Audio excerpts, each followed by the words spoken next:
Good afternoon, everybody. Good afternoon.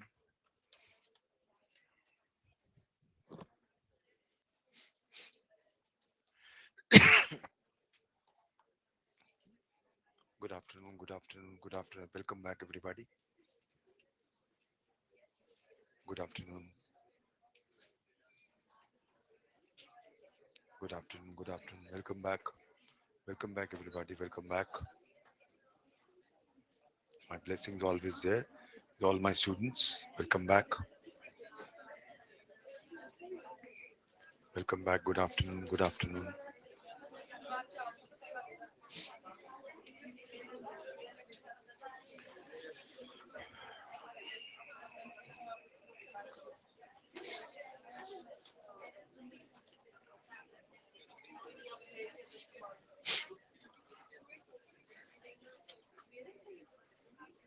Refresh कीजिए.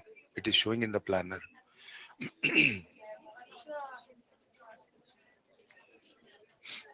Ridhima, I think they will have to refresh. I'm good, Trishika. Thank you.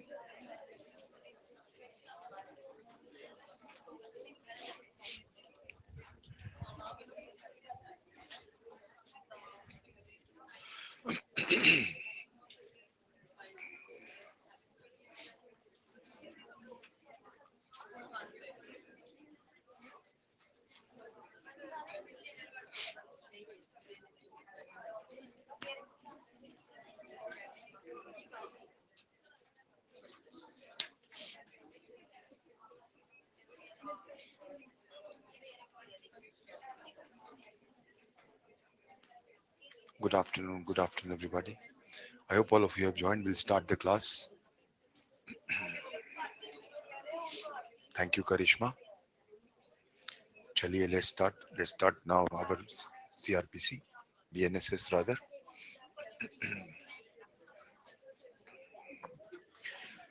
Okay, let's start our BNSS now.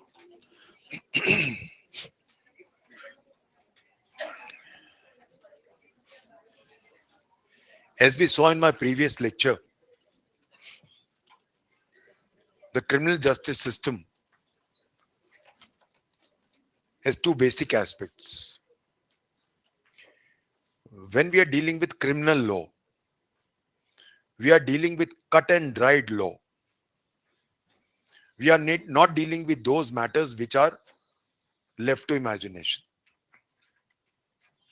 In other words, criminal law में सब कुछ लिखित में है, और अगर वो लिखित में नहीं है तो फिर वो जस्टिस सिस्टम में नहीं आ सकता.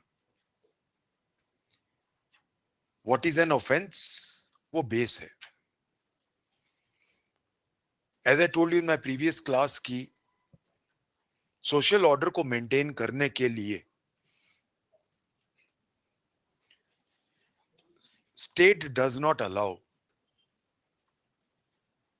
you to do certain acts or not to do certain acts which are prohibited,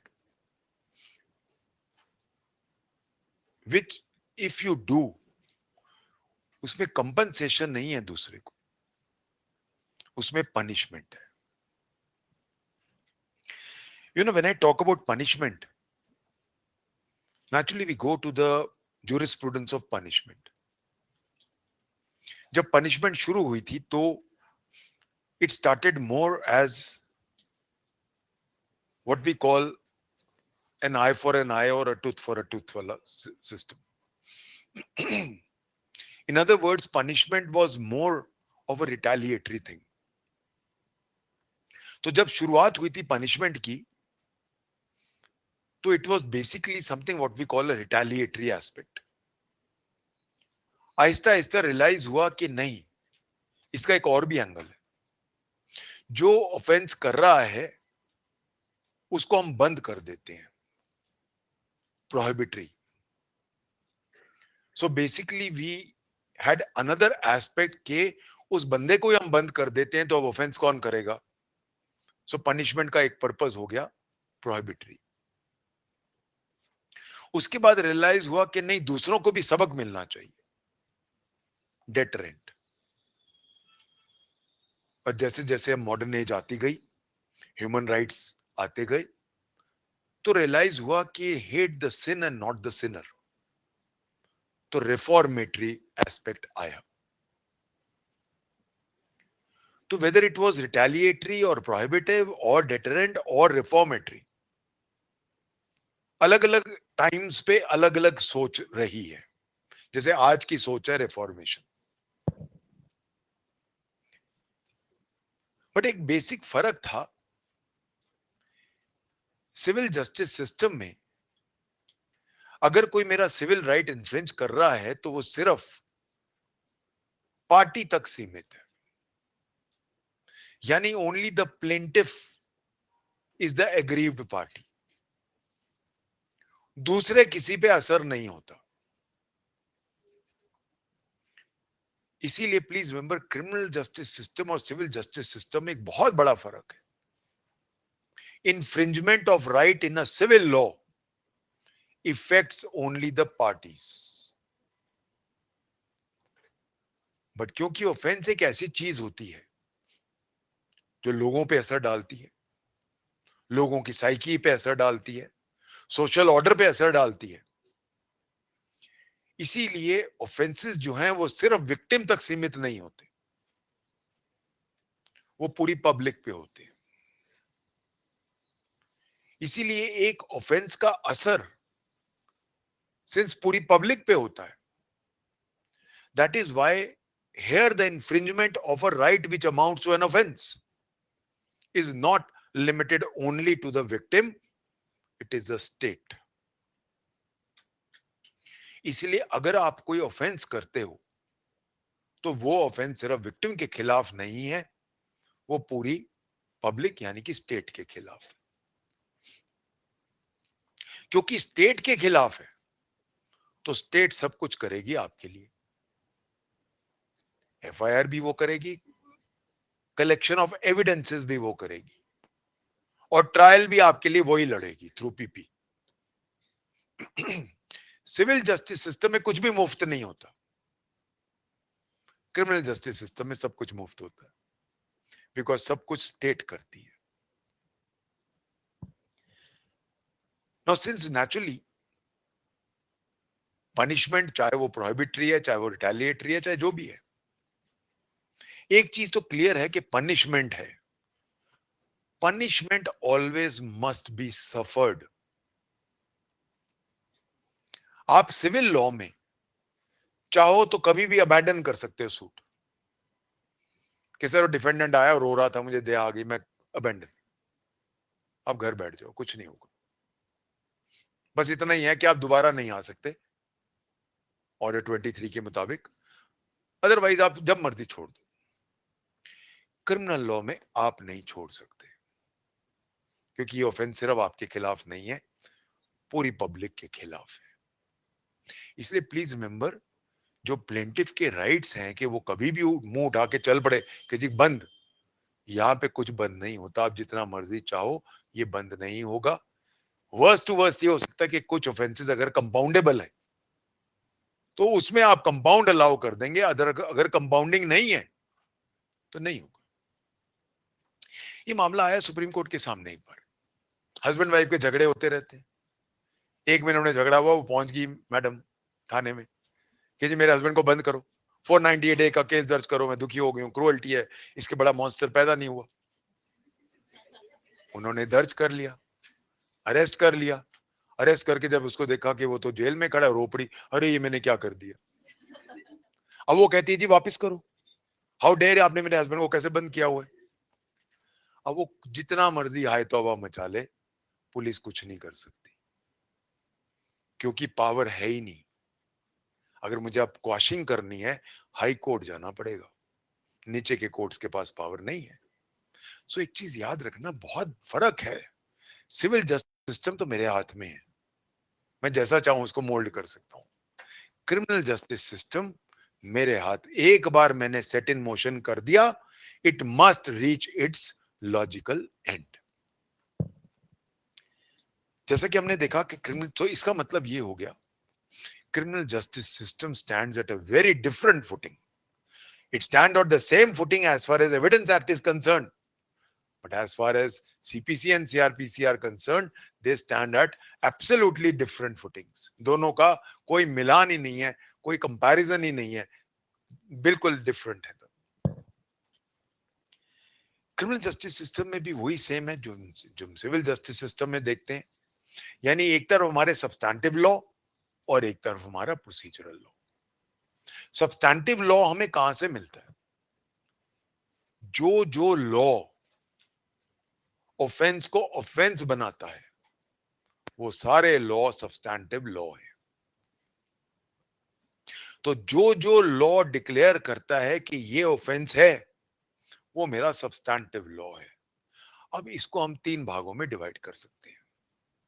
एक हमारे इंडिया का जनरल लॉ, जिसको हम कहते हैं आईपीसी, और आज के दिन में कहते हैं बीएनएस, जो एक जनरल लॉ है जिसमें मोस्टली सब कुछ आता है।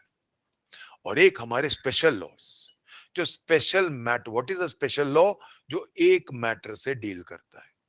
आर्म्स एक्ट आर्म से डील करता है, एनडीपीएस नारकोटिक से डील करता है, SC ST act SC ST से डील करता है। उनके अंदर जो ऑफेंसेस आ रहे हैं वो भी हैं। और तीसरा होता है हमारा local local acts, for example MCOCA, Maharashtra organise control crime control act, उसके अंदर जो ऑफेंसेस बन रहे हैं वो भी हैं। सो याद रखना, हमारे क्रिमिनल लॉ में तीन सोर्सेज हैं सब्सटैंटिव लॉ के, हमारा बीएनएस, हमारा लोकल लॉज और हमारे स्पेशल लॉज। ये अगर इनमें नहीं आता तो वो इंडिया में ऑफेंस नहीं है।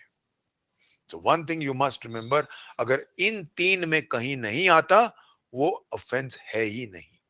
जैसा कि मैंने बोला, मैंने मांगने वाली को पैसे नहीं दिए, उसका बच्चा मर गया, it is not an offence unless कि कल it is written by law, prohibited by law.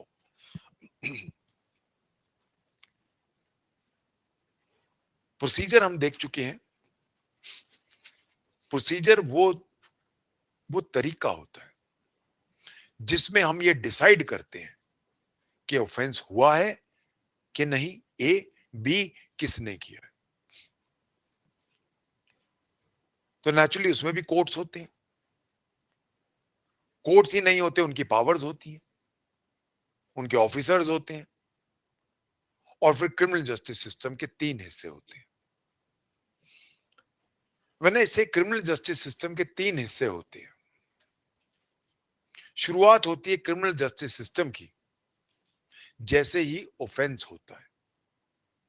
Moment an offence is committed against me, the criminal justice system starts. जब मैं ऑफेंस वर्ड यूज कर रहा हूं, ऑफेंस के बहुत सारे एस्पेक्ट्स हैं। सिर्फ offence, offence is a genus. अब ये देखना है कि ऑफेंस बेलेबल है कि नॉन बेलेबल है। बेलेबल नॉर्मली कौन से ऑफेंसेस होते हैं? What is a bailable offence? जहां पे मेरा राइट है बेल का, जहां पे मैं एज अ राइट मांग सकता हूं कि मुझे छोड़ा जाए। आपने मुझे गिरफ्तार किया, मुझे छोड़ा जाए, या मुझे अब गिरफ्तार ही मत करो क्योंकि मैंने बेल ले ली। सो बेलेबल ऑफेंस वो होता है जहां मेरा राइट होता है to be set at large. तो कौन से ऐसे ऑफेंसेस होंगे? कॉमन सेंस की बात है, छोटे ऑफेंसेस या फिर ऑफेंसेस जो बेसिकली सिविल राइट्स थे, जिनको हमने ऑफेंसेस का दर्जा दे दिया। फॉर एग्जाम्पल बिगेमी, या पहले अडल्ट्री थी, तो जहां पे public at large is not involve, या मैंने आपको एक चांटा मार दिया, उसमें पब्लिक क्या है? पब्लिक क्या है? जोर की तो नहीं लगा, नोबडी इज बॉदर्ड। हाँ, बट जहां मर्डर हो, वहां पब्लिक इज एट लार्ज, या रेप हो, वहां पूरी पब्लिक साइकी इज इन्वॉल्व। सो इसीलिए एक चीज याद रखना, बेलेबल ऑफेंसेस की कहीं ये नहीं है, बताया नहीं हुआ ये बेलेबल इस एंगल के बेलेबल का मापदंड यार्ड स्टिक ये है, ये नहीं दिया हुआ। पर जब हम देखते हैं सारे ऑफेंसेस, तो बेसिकली बेलेबल वो हैं या जो तो माइनर ऑफेंसेस हैं, और या फिर सिविल ऑफेंस, सिविल राइट्स है जो ऑफेंसेस की कैटेगरी में हमने एलिवेट कर दिया। दूसरी जो कैटेगरी होती है वो होती है cognizable and non cognizable.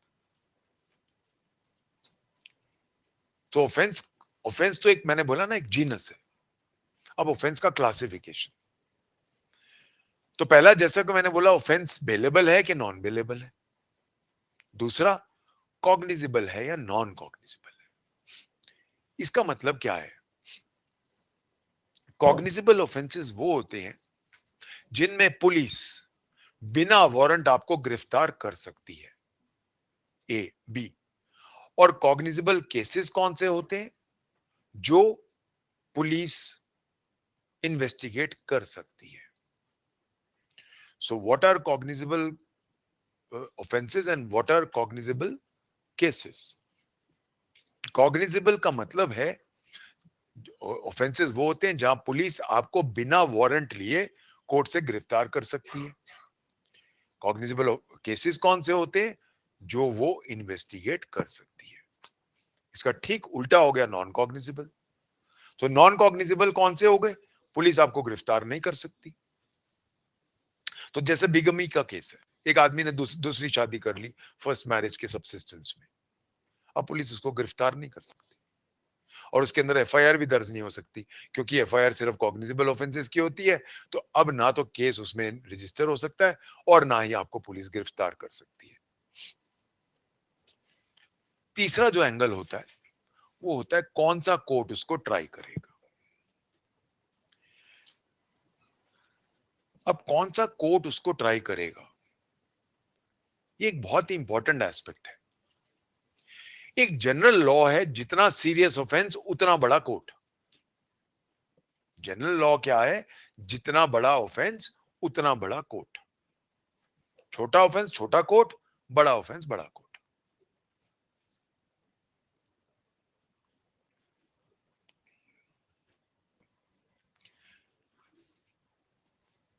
Question ये उठता है कि ट्रायल कोर्ट्स कौन से हैं? याद रखना हमारे पास चार तरह के ट्रायल कोर्ट्स हैं।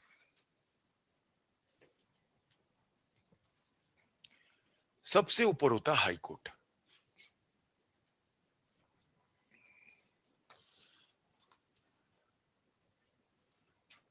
जहां तक हाई कोर्ट का सवाल है, हाई कोर्ट एक नॉर्मल ट्रायल कोर्ट नहीं है।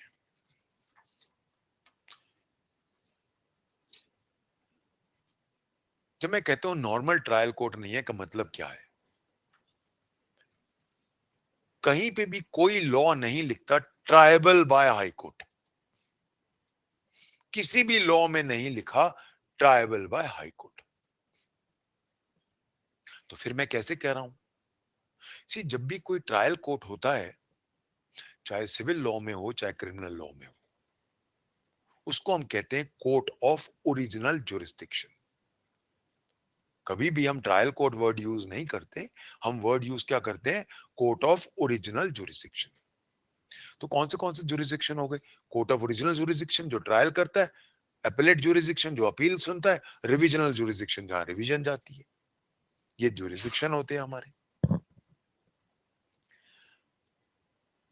तो अब क्वेश्चन ये उठता है कि हाई कोर्ट क्या कोर्ट ऑफ ओरिजिनल ज्यूरिसडिक्शन है? अगर है तो लिखा क्यों नहीं? ना आईपीसी में लिखा है ट्राइबल बाय हाई कोर्ट, ना ही कोई लोकल लॉ में लिखा है, ना ही कोई स्पेशल लॉ में लिखा है। तो फिर कैसे आप कह रहे हो? हम जब एक सेक्शन पे आते हैं सीआरपीसी के 407 सीआरपीसी, जो अब बन गया बीएनएसएस में 443 बीएनएसएस, वहां पे एक चीज लिखी है कि हाई कोर्ट अपनी रिवीजन की पावर में कोई भी केस चाहे तो नीचे से किसी भी कोर्ट से उठा के खुद ट्राई कर सकता है। तो ओरिजिनल जुरिस्डिक्शन जो है हाई कोर्ट का, वो स्पेशल है। वो वही केस ट्राई करेगा जो वो चाहेगा। यानी कि मैं एज अ विक्टिम या मैं as a member of the state ये नहीं कह सकता सर नीचे वाले तो सारे करप्ट है, मुझे बिल्कुल भी पता नहीं इनको लॉ आता भी है कि नहीं, सर मैं तो हाई कोर्ट में ही जाऊंगा। मैं नहीं कह सकता। यहां पे मुझे थोड़ा सा इंटर रिलेट करना है।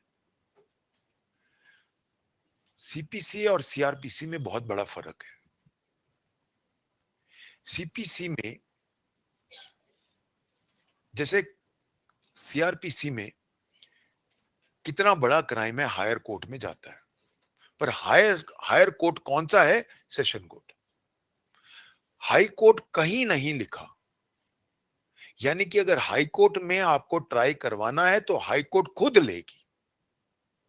You can't say that this is triable by high court, no, there is no such thing.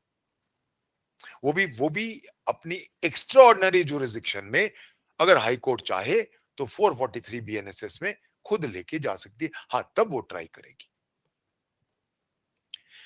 In Stark contrast CPC में, जैसे क्रिमिनल लॉ में होता है कितनी बड़ी सजा, death penalty, life imprisonment, CPC में होता है कितना बड़ा suit.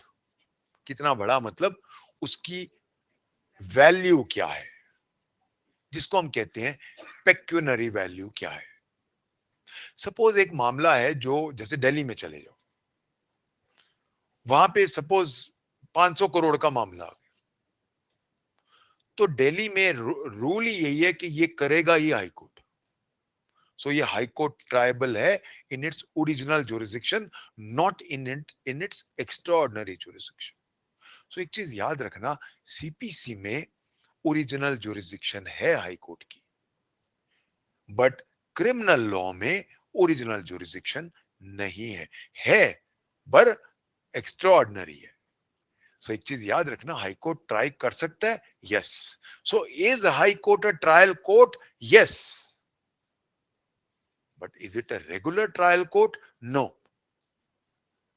It draws its powers only from extraordinary powers under section 443 BNSS.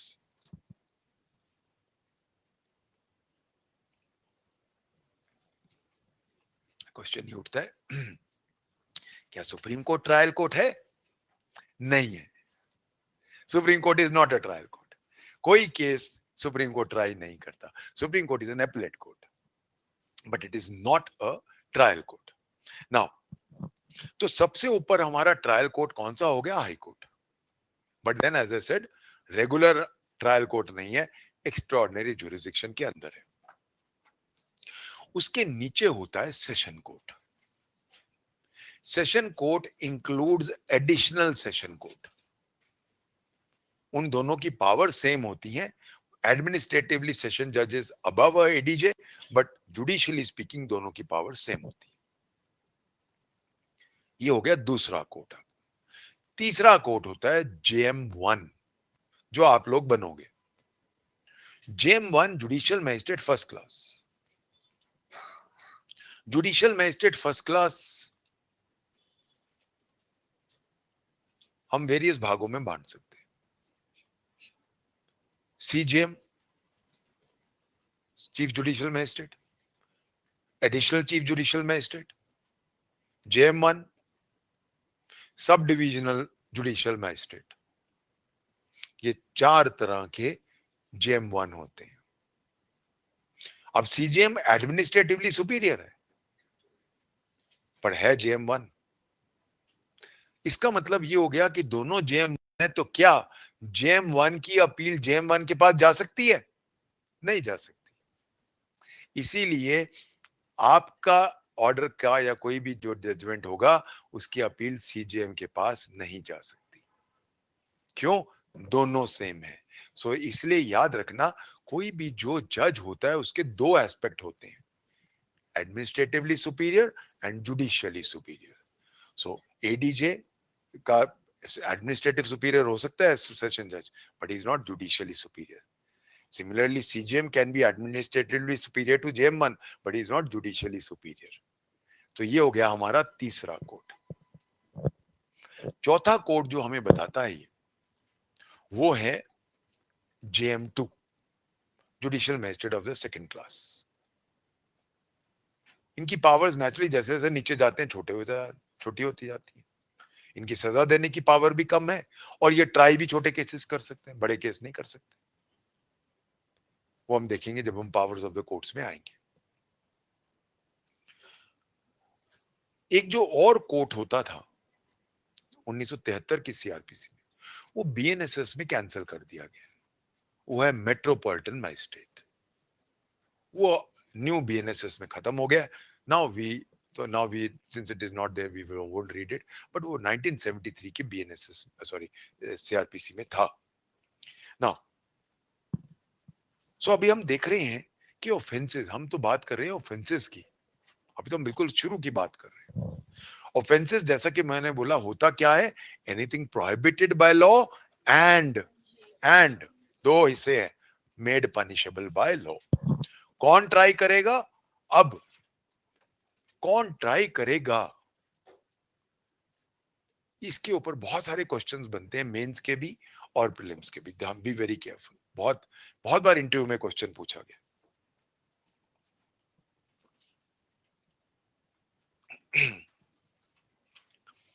कौन ट्राई करेगा, एक बड़ा ही पेचीदा सवाल है, क्योंकि बाय एंड लार्ज हम बात कर सकते हैं डेथ पेनल्टी, लाइफ इंप्रिजनमेंट, 10 साल से ऊपर की पनिशमेंट सेशंस में जाएगा. पर जहां मैं कह रहा हूं कि लाइफ इंप्रिजनमेंट, डेथ पेनल्टी या 10 साल से ऊपर सेशन में जाएगा, जब मैं जाता हूं 409 आईपीसी में, criminal breach of trust by a public servant, life imprisonment, JM one triable, आप ट्राई करोगे लाइफ इंप्रिजनमेंट दे सकते हो. सो क्वेश्चन ही उठता है, आप कोई बाटा रेट तो है नहीं. अगर बाटा रेट होता तो फिर आपके पास कैसे आ गया? यहां पर आ जाओ, forgery of a valuable security 467 IPC, tribal by first class magistrate, life imprisonment. इसका मतलब ये हो गया कि जब हम आईपीसी में जाते हैं या बीएनएस में जाते हैं तो कोई बाटा रेट नहीं है. जब आईपीसी लिखी जा रही थी, मैं कॉलेज जब लिख रहा था और जब वो क्लासिफिकेशन लिख रहा था, उसने अपनी ड्राफ्ट आईपीसी में एक चीज लिखी है कि आईपीसी में बाटा रेट देना बड़ा मुश्किल है. हर ऑफेंस का पब्लिक पे क्या असर पड़ता है ये अलग अलग है. इसीलिए मैं हर ऑफेंस का अलग क्लासिफिकेशन दे रहा हूं. इसलिए याद रखना, ऑफेंसेस का क्लासिफिकेशन दो तरह का है, एक आईपीसी या बीएनएस का और एक बाकी लॉस का. मैं बार बार कह रहा हूं, ये क्वेश्चन आएगा आपका एग्जाम में आएगा. तो आईपीसी का सेक्शन वाइज दिया है बट बाकियों का नहीं दिया, बाकियों को एक पेज में निकाल दिया. सो प्लीज मेंबर, अब ये क्लासिफिकेशन कहां दिया है? बीएनएस में नहीं. यही क्वेश्चन पूछा गया था अभी इंटरव्यू में. बीएनएस में कहां दिया हुआ है? कहीं नहीं दिया हुआ, बीएनएसएस में दिया हुआ है. चलिए पहले वहीं चलते हैं, सबसे पहले श्री गणेश करते हैं हमारी सीआरपीसी का या बीएनएसएस का. Go straight to the schedule 1.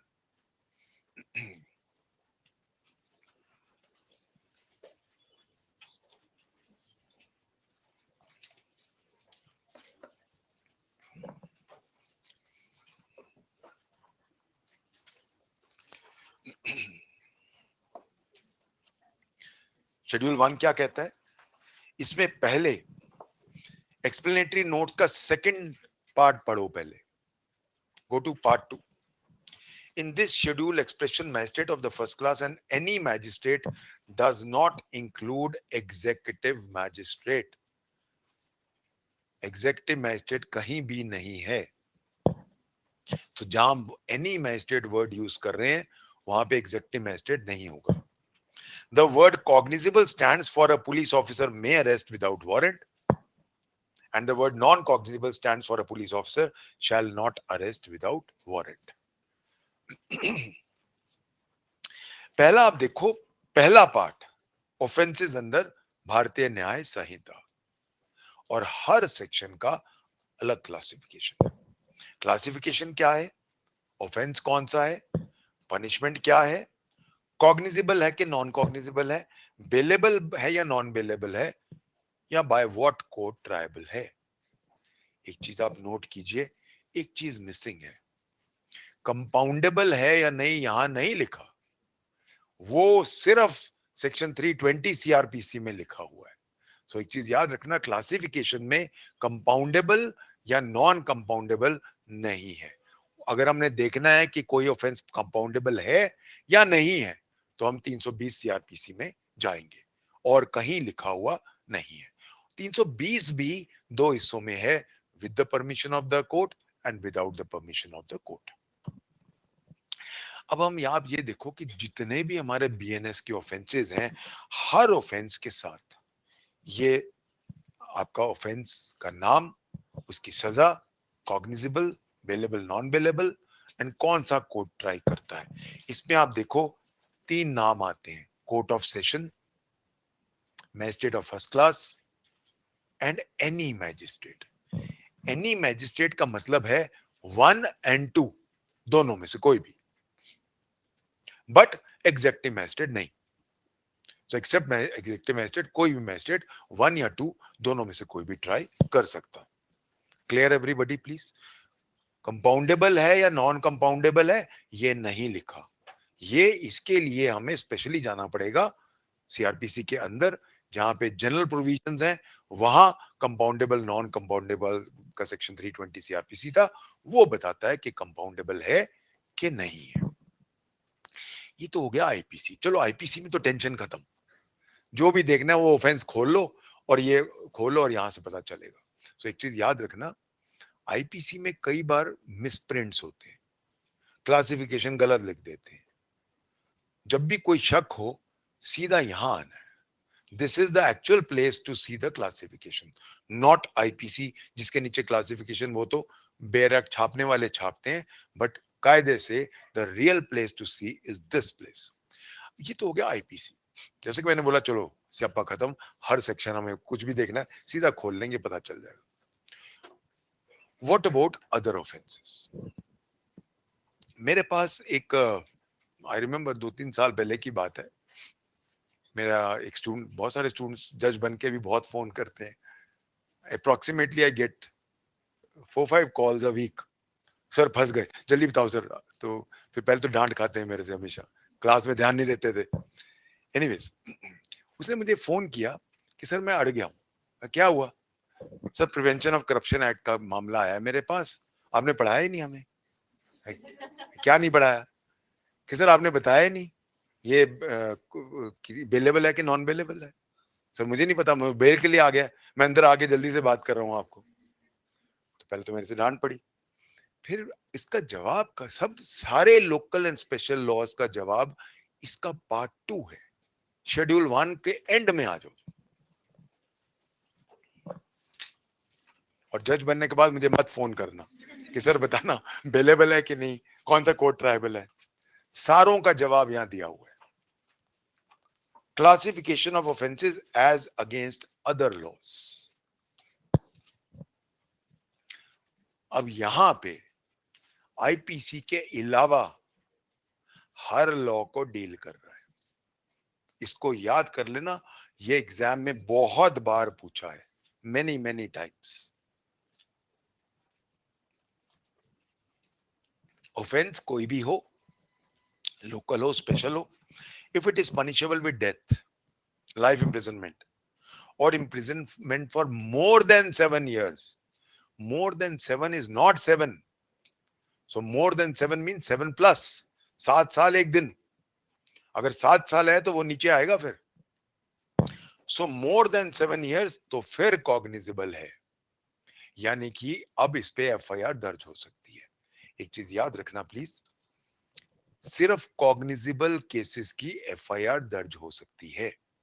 हम अभी आने वाले हैं उस पे, क्योंकि यहाँ पे बताना पड़ रहा है तो मैं बात कर रहा हूं ओनली कॉग्निजिबल ऑफेंसेस। तो जहां लिखा है कॉग्निजिबल, वहां पे एफआईआर दर्ज हो सकती है। तो अगर ये कॉग्निजिबल नहीं है तो एफआईआर दर्ज नहीं हो सकती। तो क्या ये पुलिस में जा सकता है केस? यस। तो अगर 7 साल से ऊपर की पनिशमेंट है तो पुलिस में जा सकता है, और पुलिस आपको बिना वारंट गिरफ्तार कर सकती है। क्या ये बेलेबल है? नॉन बेलेबल है। सो ये बेलेबल नहीं है, यानी कि अब बेल आपका राइट नहीं है, कोर्ट चाहे तो आपको दे सकती है। कौन सा कोर्ट ट्राई करेगा? Session court. क्लियर हो गया सब? कोई भी लॉ हो, अगर 7 साल से ऊपर सजा है, सेशन ट्रायबल है, नॉन बेलेबल है, कॉग्निजिबल है। क्लियर? अब Prevention of Corruption Act up to 7 years है। अप टू 7 इयर्स क्या इसमें आ रहा है? नहीं आ रहा। ये 7 इयर्स अबव है। सो अप टू 7 का मतलब 7 से कम। चलिए अब अगला देखते हैं। If punishable with imprisonment for 3 years and upwards but not more than 7 years। 7 साल कहां आएगा?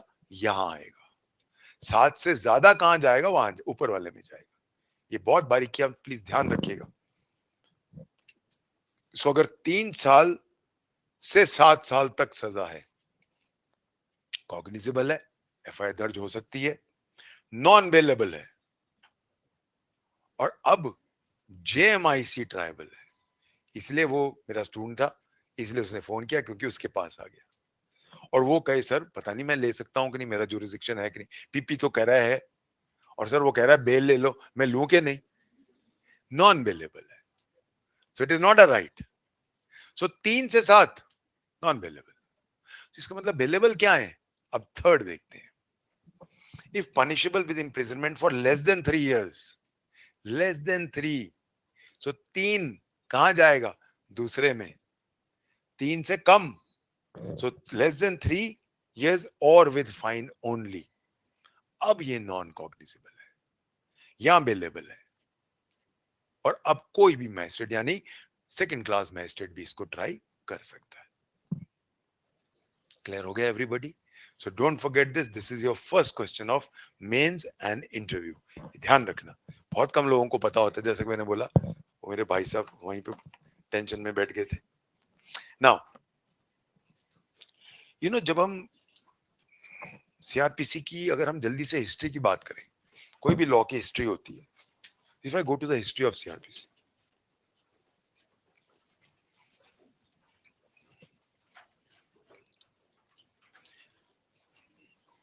जैसा कि मैंने बोला आपको पिछले क्लास में, हमारा प्रोसीजरल लॉ हिंदू लॉ में ही शुरू हो गया था।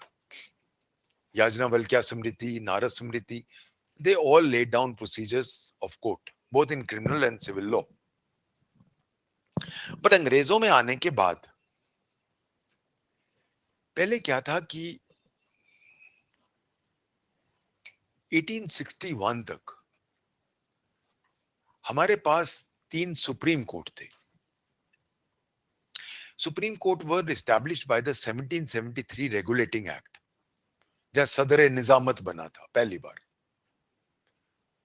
कैलकाटा में, उसके बाद बॉम्बे में, और उसके बाद मद्रास में। तो हमेशा हमारा एपेलेट कोर्ट जो होता था वो सुप्रीम कोर्ट होता था। सबसे पहले ब्रिटिश ने किया कि सीआरपीसी 2 होंगी, 2 प्रोसीजर होंगे, एक प्रेसिडेंसीज के और एक प्रोविंसेस के।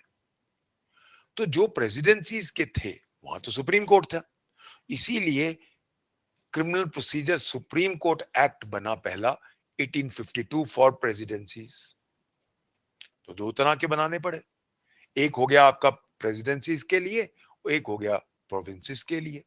जो प्रेसिडेंसी के लिए बनाए उसमें नेचुरली तीनों प्रेसिडेंसीज में सुप्रीम कोर्ट थे, हाई कोर्ट तो था ही नहीं तब, इसीलिए इन्होंने बनाया पहला तीनों प्रेसिडेंसीज के लिए common criminal procedure law, criminal procedure supreme courts act 1852। 1861 में high courts act was passed और 1861 में हाई कोर्ट्स एक्ट पास होते ही तीनों सुप्रीम कोर्ट खत्म कर दिए गए और 3 हाई कोर्ट्स आ गए। 1862 में तीनों हाई कोर्ट्स बन चुके थे, कलकत्ता, बॉम्बे, मद्रास। और उसके बाद फिर हर प्रोविंस में हाई कोर्ट आता गया, आगरा आया, इलाहाबाद आया, बाकी आते गए। इसीलिए क्योंकि अब प्रेसिडेंसीज में सुप्रीम कोर्ट नहीं थे तो नाम गलत हो गया, तो उसका नाम चेंज कर दिया गया। जो supreme court criminal procedure act था उसको बना दिया गया high court criminal procedure act 1865। तो अब high court criminal procedure act बन गया supreme court criminal procedure act की जगह, क्योंकि सुप्रीम कोर्ट ही खत्म हो गए थे तो नेचुरली अब उसके लिए ये आ गया। जहां तक प्रोविंसेस थे तो वहां पे there was what we call the criminal procedure for provinces act, और वो हमारा एक्ट था 1861 का, 1861। But there was no uniform, जैसे मैंने बोला प्रेसिडेंसीज का अलग प्रोसीजर था और प्रोविंसेस का अलग था, तो दो तरह की सीआरपीसी चलती थी इंडिया में। तब रियलाइज हुआ कि हमारा we should have a uniform criminal code in the country, और फिर इन्होंने प्रेसिडेंसीज का और प्रोविंसेस का एक ही कानून बनाया और पहली सीआरपीसी यूनिफॉर्म कोड आता है 1882 में। तब 1882 में दोनों को मर्ज करके एक यूनिफॉर्म सीआरपीसी बना दी गई जो पूरे के पूरे कंट्री में लागू हो गई। अब इसमें बहुत सारी कमियां थी, इन सब कमियों को खत्म कर दिया गया और इनकी वजह, अब इसकी जगह आता है हमारा फाइनल कोड 1898 का सीआरपीसी। ये एक इतना अच्छा लॉ लिखा गया था कि ये 1973 में जब तक हमने नया सीआरपीसी नहीं लाए यही चल रहा था, जैसे आज भी सीपीसी 1908 का चल रहा है, क्योंकि उसमें इतनी अच्छा है कि हम चेंज करने की जगह ही नहीं है। एज अ रिजल्ट अब जब इंडिया आजाद हुआ तो रियलाइज हुआ कि 1898 के कोड में बेसिक गलतियां हैं। बेसिक गलतियां क्या हैं? पहला एक बेसिक एस्पेक्ट था कि कॉन्स्टिट्यूशन के खिलाफ है। ये क्वेश्चन बहुत बार इंटरव्यू में पूछा गया है कि 1898 के कोड को क्यों चेंज किया गया और 1908 के सीपीसी को चेंज क्यों नहीं किया गया। This is a question which is asked in the interview many times. Why, what was the need of changing the criminal code and why was CPC not changed? Now CrPC में एक inherent problem थी कि हमारा article 50 कहता है, constitution का directive principle है, वो ये कहता है that there must be a complete division of powers between judiciary and executive. Executive और जुडिशरी की पावर्स बिल्कुल अलग होनी चाहिए। There should be no merging of powers. इस चीज के खिलाफ था 1898, क्योंकि वहां पे, क्योंकि गवर्नर जनरल का टाइम होता था, वाइसरॉय का टाइम होता था, वहां पे जो एग्जेक्टिव मैजिस्ट्रेट होता था वही जुडिशियल मैजिस्ट्रेट का भी काम कर लेता था, तो बहुत बड़ी खामी थी ये।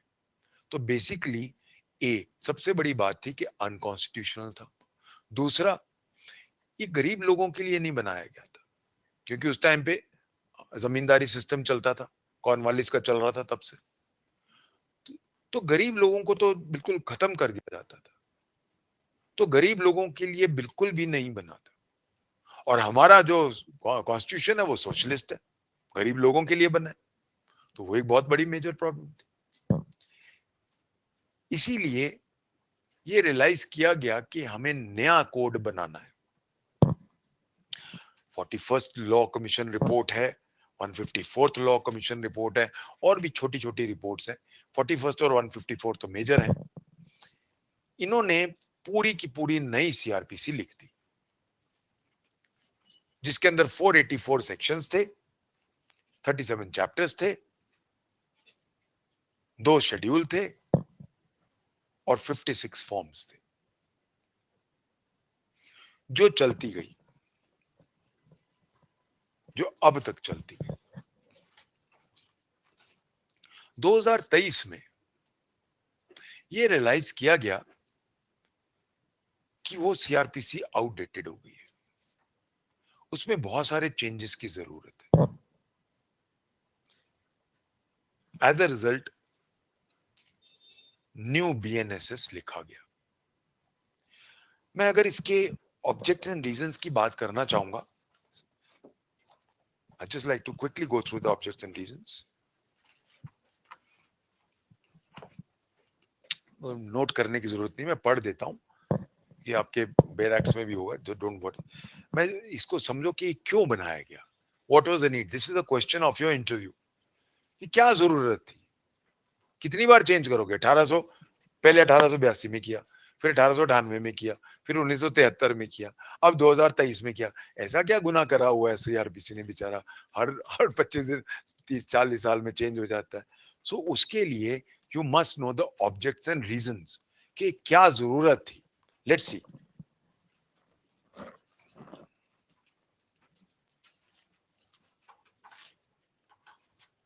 Fast and efficient justice system is an essential component of good governance. However, delay in delivery of justice due to complex legal procedures, large pendency of cases in the courts, low conviction rates, insufficient use of technology in legal system, delays in investigation system, inadequate use of forensics are the biggest hurdles in speedy delivery of justice, which impacts the poor man adversely. In order to address these issues, a citizen-centric criminal procedure is the need of the hour. In the view of the above, it is proposed to repeal the Code of Criminal Procedure 1973 and to enact a new law. It provides for use of technology and forensic sciences in investigation of crime and furnishing and lodging of information, service of summons through electronic communication. Specific timelines have been prescribed for time-bound investigation, trial, and pronouncement of judgments. Citizen-centric approach has been adopted for supply of copy of FIR to the victim and to inform them about the progress of investigation, including by digital means.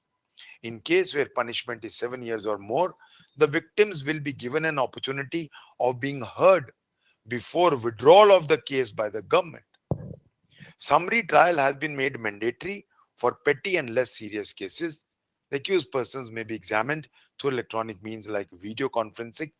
The magisterial system has also been streamlined.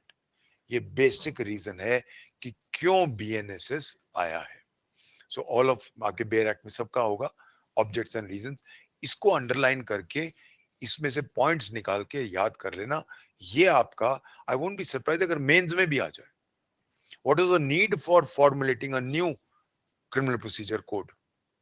Or what is the need of formulating a new BNSS? तो उसका ये answer है जो यहां पे दिया गया। Now अब जो हमारा सीआरपीसी या बीएनएसएस है, अब जो नया बना है, इट हैज गॉट 531 सेक्शंस। पहले 484 थे, पर वो एबीसीडी थे, उन्हीं को लाल डाल दिए तो ज्यादा नहीं बढ़े। It has now 39 chapters, 2 schedules and 58 forms. हमारे आज के दिन में 541 सेक्शन है, 39 चैप्टर्स हैं, 2 शेड्यूल हैं और 58 फॉर्म्स हैं।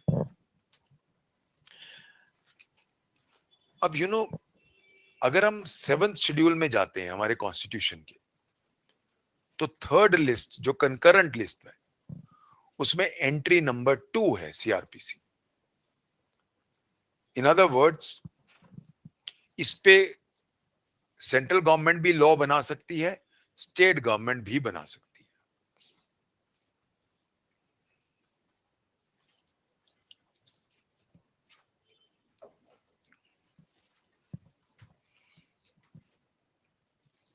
हमेशा याद रखना कि जब भी कोई कंकरेंट लिस्ट में मामला होता है, अगेन ये अभी जो मैं डिस्कस कर रहा हूं, ये इंटरव्यू का बहुत पेट क्वेश्चन है, ध्यान रखिएगा।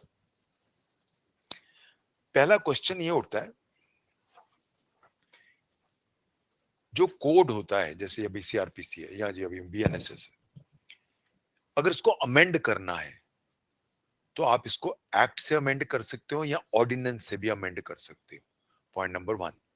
तो अगर इसको सरकार चाहे, सेंट्रल गवर्नमेंट चाहे, तो उसको नए एक्ट से भी अमेंड कर सकती है और ऑर्डिनेंस से भी अमेंड कर सकती है। अगर स्टेट गवर्नमेंट ने अमेंड करना है तो याद रखना, assent of the president is a must. Article 254 clause 2 में the assent of the president is a must. एक चीज और, जहां पे कोई स्टेट लॉ बनाता है जो सेंटर के लॉ के खिलाफ है, विच इज रिपग्नेंट, तो अगर स्टेट कोई लॉ बना रहा है उसी मामले पे जहां पे सेंटर का लॉ उल्टा है, so one thing we must remember that law has to be reserved for the consideration of the president. अब पार्लियामेंट की मर्जी है कि वो उस स्टेट अमेंडमेंट को एक्सेप्ट करे, उसको चेंज करे टोटली। सो बॉस इसमें तो पार्लियामेंट ही है। So always remember, in concurrent powers, no doubt the state has powers to make amend, but with the permission, with the assent of the president. दूसरी बात, अगर by chance आपने कोई law बना दिया जो सेंटर के लॉ के उल्टा है, तो सेंटर का लॉ प्रिवेल करेगा। All this is covered by Article 264, 254. I hope everybody is now clear on this aspect of CRPC. तो CRP तो BNSS कौन अमेंड कर सकता है? दोनों कर सकते हैं। कैसे कर सकते हैं? एक्ट से कर सकते हैं, ऑर्डिनेंस से कर सकते हैं। पर स्टेट की पावर्स अमेंडमेंट की बहुत लिमिटेड है। It can't go against the ethos A B. अगर वो इथॉस के खिलाफ जा रहा है तो फिर प्रेसिडेंट की तो पर असेंट चाहिए। अब प्रेसिडेंट की असेंट जो है वो पार्लियामेंट के थ्रू ही आती है, काउंसिल ऑफ मिनिस्टर्स से ही आती है, तो वो फिर होगा ही नहीं। I hope everybody is clear on this very important aspect. Now, once we're clear on these aspects, जो हमारा नया अब बना है बीएनएसएस, उसके गाइडिंग प्रिंसिपल्स क्या क्या है?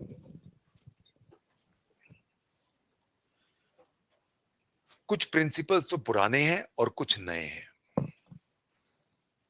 तो जब मैं पुराने की बात करता हूं, जो आज भी प्रोटेक्टेड है, पहला, there must be a fair trial.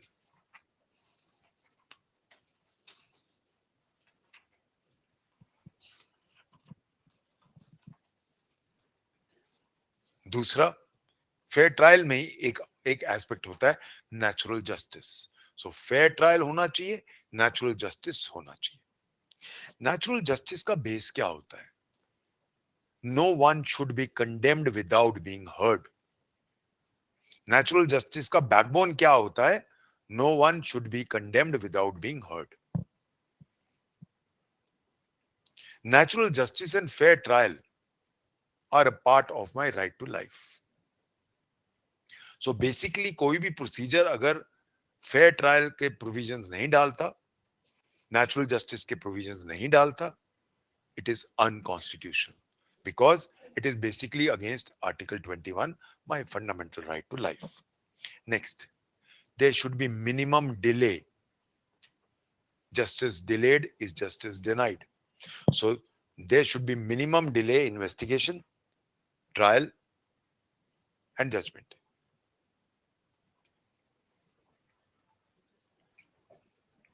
Teesra, a fair deal should be given to the poorer sections of the society. यानी socialism must be followed. ये नहीं है कि सिर्फ अमीर लोगों के लिए है। Justice system is for everybody. Because we are a socialist country, that means the procedures must ensure कि कोई भी गरीब आदमी इसलिए ना रह जाए कि वो गरीब है। नेक्स्ट, आर्टिकल 20 के तीनों चीजें प्रोटेक्ट करनी है। आर्टिकल 20 का पहला, एक्सपोज फैक्टो लॉज की ज्यादा पनिशमेंट नहीं मिलनी चाहिए, इसको प्रोटेक्ट करना है। डबल जोपार्डी प्रोटेक्ट करना है, और right not to self incriminate को प्रोटेक्ट करना है। तो हमारा क्रिमिनल लॉ, क्योंकि आर्टिकल 20 क्रिमिनल लॉ से ही संबंधित है, तो आर्टिकल 20 के तीनों क्लॉजेस प्रोटेक्ट करेगा ये। इसके अलावा ये तो थे जो सीआरपीसी में भी थे, इसके अलावा जो अभी हमने देखा, what all other things now in the new one. Firstly, there must be a speedy trial. There must be specific timelines for investigation and trial. There must be more and more use of technology and forensic science. More and more electronic communication should be used, because आज का युग electronic as है. Citizen centric approach should be taken. The victims must be kept well informed.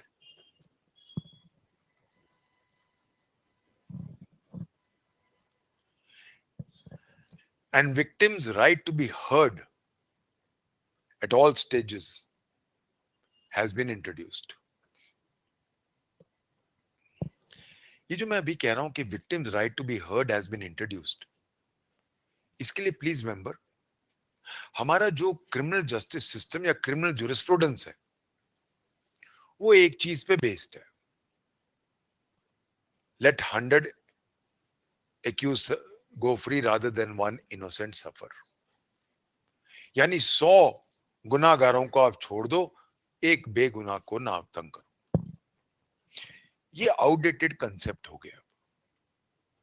That means जो हमारा basic criminal jurisprudence था, वो based था on presumption of innocence of the accused. No doubt presumption तो अभी भी है, बट उस हद तक नहीं है जो पहले थी. क्योंकि पहले ये होता था कि 100 गुनाहगार को छोड़ दो. अब ये क्वेश्चन पूछा जाता है कि अगर 100 गुनाहगारों को छोड़ रहे हो तो 100 विक्टिम्स का क्या होगा? आप एक तरफा क्यों सोच रहे हो? So if you are thinking के 100 गुनाहगारों को छोड़ दो, उन गुनाहगारों के जो 100 विक्टिम है, उनका राइट का क्या होगा? जहां से हम कहते हैं the concept of victimology. So concept of victimology no doubt 1973 की सीआरपीसी में ऐड हो गया था, बट उसको एक फाइन ट्यूनिंग की गई है इस बीएनएसएस में भी.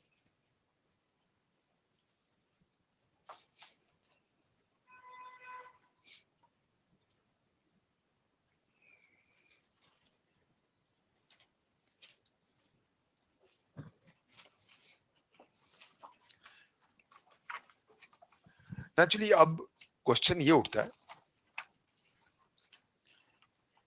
First question arises, is CrPC a purely procedural law?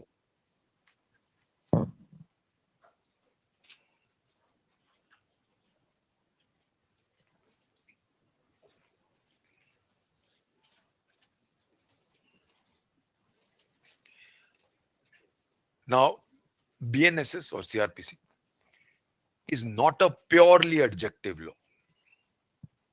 बहुत सारे सब्सटैंटिव पार्ट्स भी हैं इसमें. कौन से सब्सटैंटिव पार्ट्स हैं? मेंटेनेंस, एग्जीक्यूटिव मैजिस्ट्रेट के बहुत सारे प्रोविजंस, या एक पूरा एरिया है जो हम बात करेंगे आगे जाके, पूरा चैप्टर है जहां पे कोर्ट अपनी तरफ से नई सजाएं दे सकता है. फॉर एग्जाम्पल, कोई विटनेस नहीं आ रहा, आप उसको समरी सजा दे सकते हो. तो बहुत सारी सजाएं जो आईपीसी में हैं, बट उनको समरी बना के यहां डाल दिया गया है. वो उसका सब्सटैंटिव पार्ट है. इसके अलावा कुछ ऑफेंसेस ऐड किए हैं इसने, या रादर कुछ पनिशमेंट्स ऐड किए हैं. फॉर एग्जाम्पल, एडमोनिशन वो नहीं थी. कम्युनिटी सर्विस ऐड तो किया बीएनएस ने, पर डिफाइंड है बीएनएसएस में. जब हम आते हैं सेक्शन 23 के एक्सप्लेनेशन में, तो community service has been defined not in IPC, not in BNS, but it has been defined in CRPC.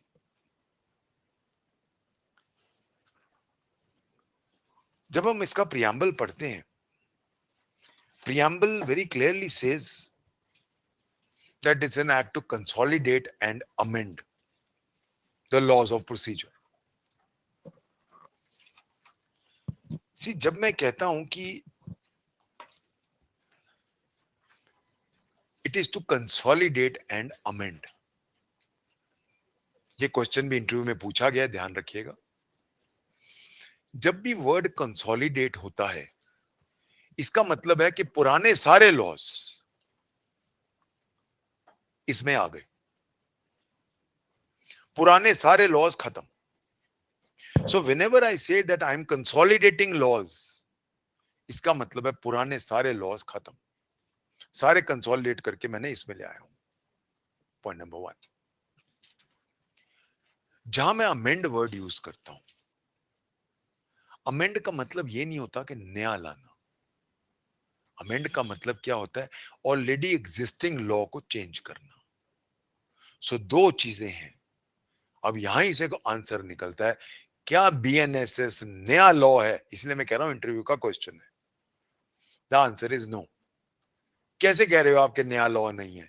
Sir, go to the preamble of BNSS. It says it's an act to consolidate. Consolidate किनको किया जाता है? जो already existing है. And to amend, amend भी किसको किया जाता है? जो ऑलरेडी एग्जिस्टिंग है. I hope everybody is clear. ये सारे आपके इंटरव्यू के क्वेश्चंस हैं, प्लीज ध्यान रखिएगा. उस टाइम पे सूझती नहीं है ये चीजें, और इसका जवाब तो अभी ये ध्यान रखिए. अब क्वेश्चन ये उठता है कि क्या ये रेट्रोस्पेक्टिव है? जो केसेस ऑलरेडी चल रहे हैं, क्या उनपे सीआरपीसी, जो सीआरपीसी के केसेस चल रहे हैं, क्या उनपे बीएनएसएस लगेगा? तो ऑलवेज रिमेंबर, दो तरह के लॉज होते हैं, substantive and procedural. As a general rule, substantive laws are never retrospective. Substantive laws यानी राइट्स आप पीछे जाके क्रिएट या खत्म नहीं कर सकते. And procedures by and large are retrospective. So मोटा मोटा याद रखना, एज अ जनरल रूल जितने भी हमारे सब्सटैंटिव लॉज हैं, they are never retrospective, and procedural laws are mostly retrospective.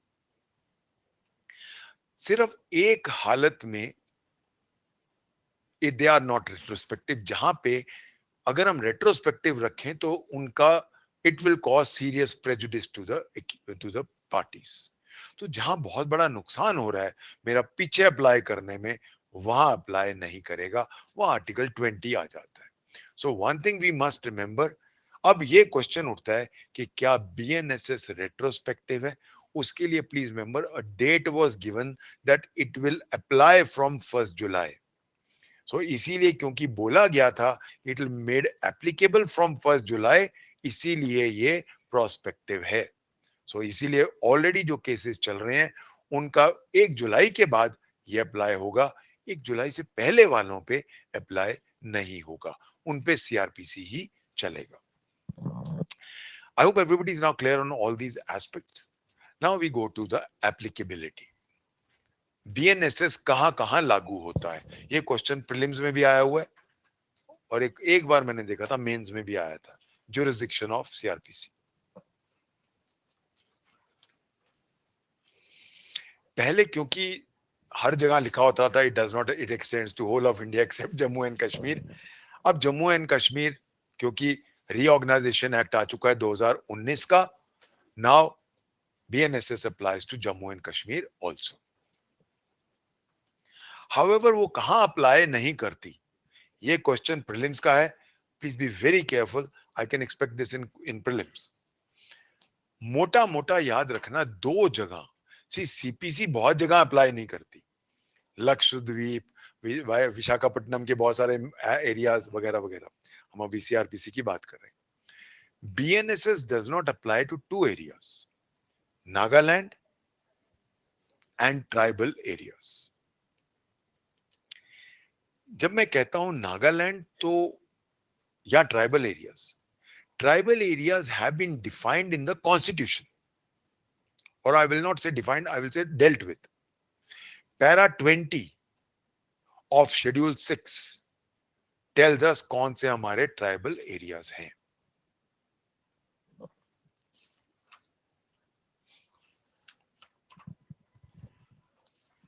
तो क्वेश्चन आता है बार बार, क्या कोई ऐसा हिस्सा है सीआरपीसी का, नाउ बीएनएसएस, जो यहां पे अप्लाई होता है? सो प्लीज खोल के देखिए अपना बेयर एक्ट. 3 चैप्टर दिए गए हैं, बाकी सीआरपीसी अप्लाई नहीं होगी, ये 3 चैप्टर अप्लाई होंगे. चलिए देखते कौन से चैप्टर है.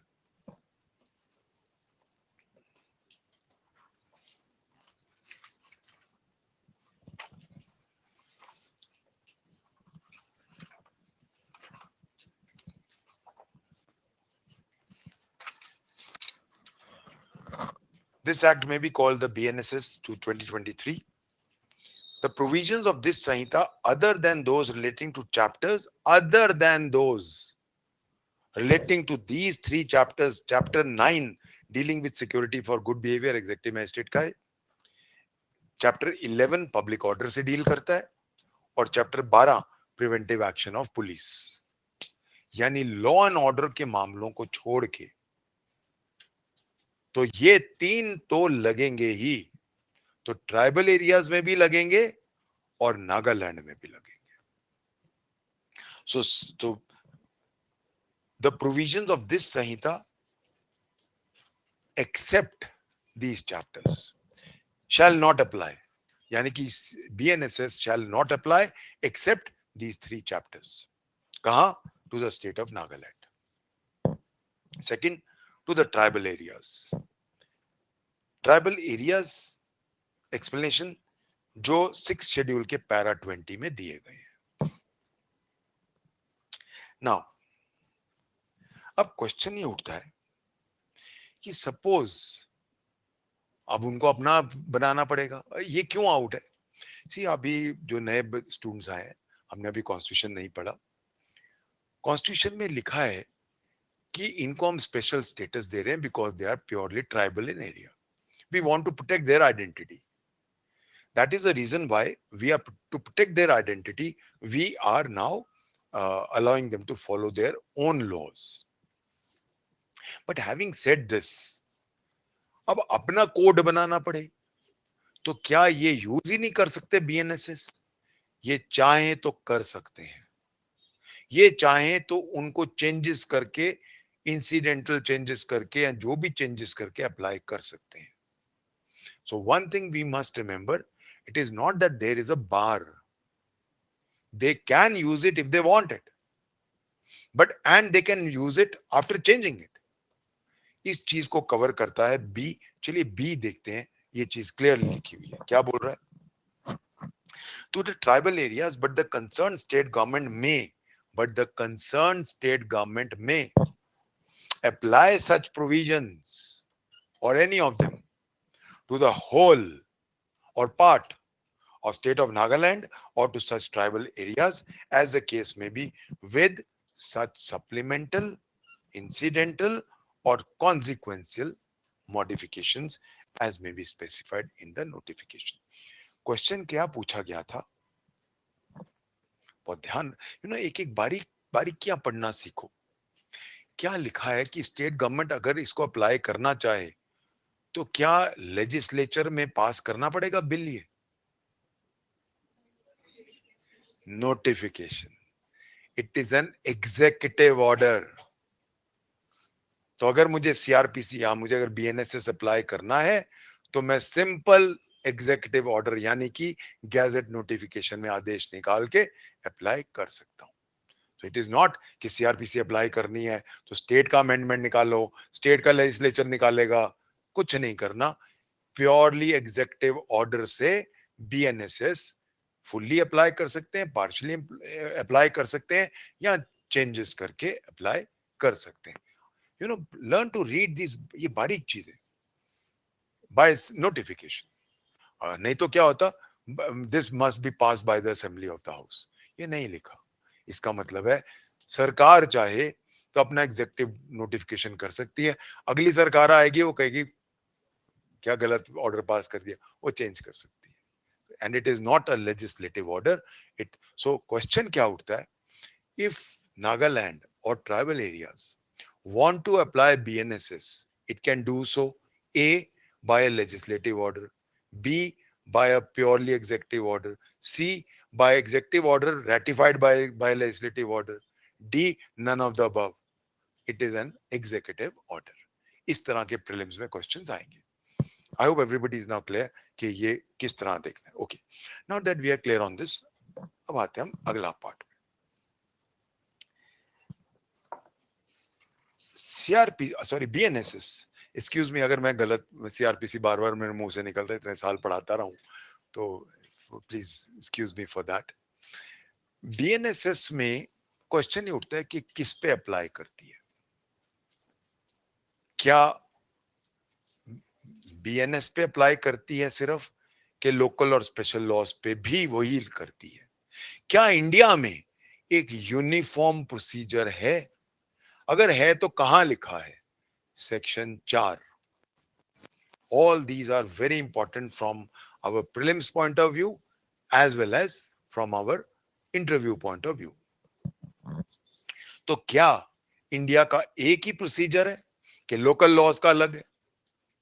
नाउ इसके लिए before I go to the specific laws, एक चीज मोटी मोटी याद रखनी है. जितने भी ऑफेंसेस हैं सबका यही लॉ है, चाहे वो बीएनएस के ऑफेंसेस हैं, चाहे वो लोकल लॉज, चाहे स्पेशल लॉज के ऑफेंसेस हैं, प्रोसीजर एक ही है. अगर प्रोसीजर नहीं लिखा गया तो,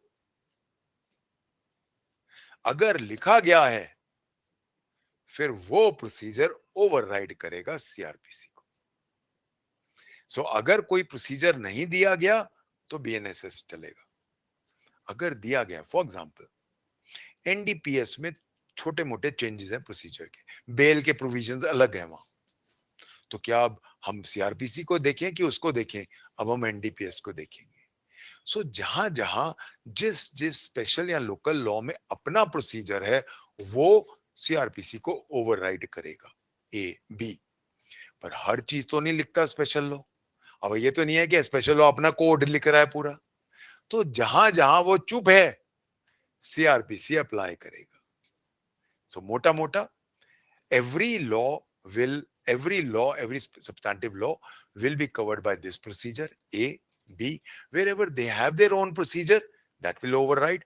But where, despite having some procedure and it is quite on other procedures, their CRPC will apply. Yes.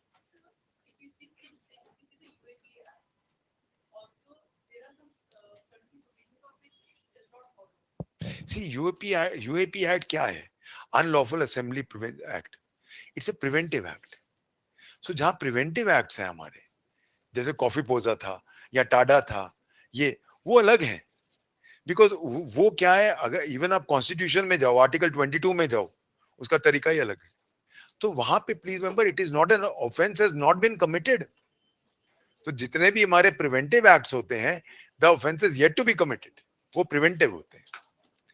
Fine, will take it up from here in my next lecture.